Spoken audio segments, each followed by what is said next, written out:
રામોલમાં 18 તારીખે બનેલી દુર્ઘટના બાદ અમદાવાદ મ્યુનિસિપલ કોર્પોરેશનના એસ્ટેટ વિભાગે શહેરભરમાં મેગા ચેકિંગ ડ્રાઈવ હાથ ધરી છે. આ અભિયાન દરમિયાન કુલ 118 સ્થળોની તપાસ કરવામાં આવી હતી, જેમાંથી 44 યુનિટ નિયમો મુજબ કાર્યરત હોવાનું સામે આવ્યું, જ્યારે 60 યુનિટ ગેરકાયદેસર રીતે ચાલતા હોવાનું જાણવા મળતા તમામને સીલ કરવામાં આવ્યા. સીલ કરાયેલા 60 યુનિટમાં 58 રિટેલ દુકાનો અને 2 સ્ટોરેજ યુનિટનો સમાવેશ થાય છે. ઉપરાંત એક યુનિટને કલમ 105 હેઠળ નોટિસ પણ આપવામાં આવી છે. આ સાથે એએમસીએ ગેરકાયદે બાંધકામ સામે પણ કાર્યવાહી કરી છે. વસ્ત્રાલમાં 2 અને વિજલપુર વિસ્તારમાં 1 એમ કુલ 3 સ્થળોએ ડિમોલિશન કરવામાં આવ્યું છે, જ્યારે તપાસ દરમિયાન 10 સ્થળોએ કોઈ પ્રકારનો ઉપયોગ ન થતો હોવાનું પણ સામે આવ્યું છે.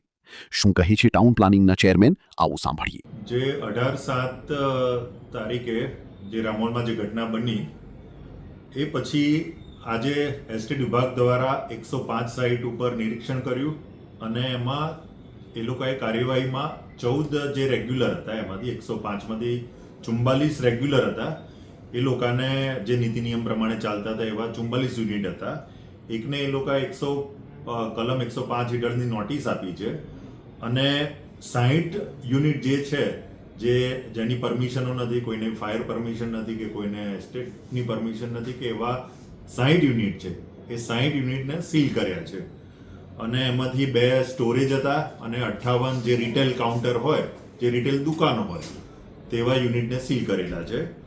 એમાંથી 3 ડિમોલિશન કર્યા છે જે ગેરકાયદેસર રીતે ઉપયોગ કરતા હોય.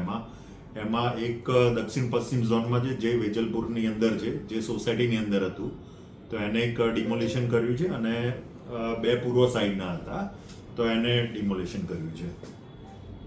અને 10 જે એવા છે કે એમાં કોઈ વપરાશ નથી, એવા 10 યુનિટ એવા પણ હતા કે એમાં કોઈ વપરાશ નથી, તો એ લોકોને પણ એમાં સીલ કર્યા છે.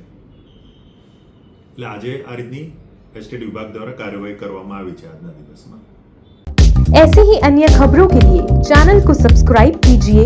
खबरों का नोटिफिकेशन पाने के लिए बेल आइकॉन को जरूर दबाएं.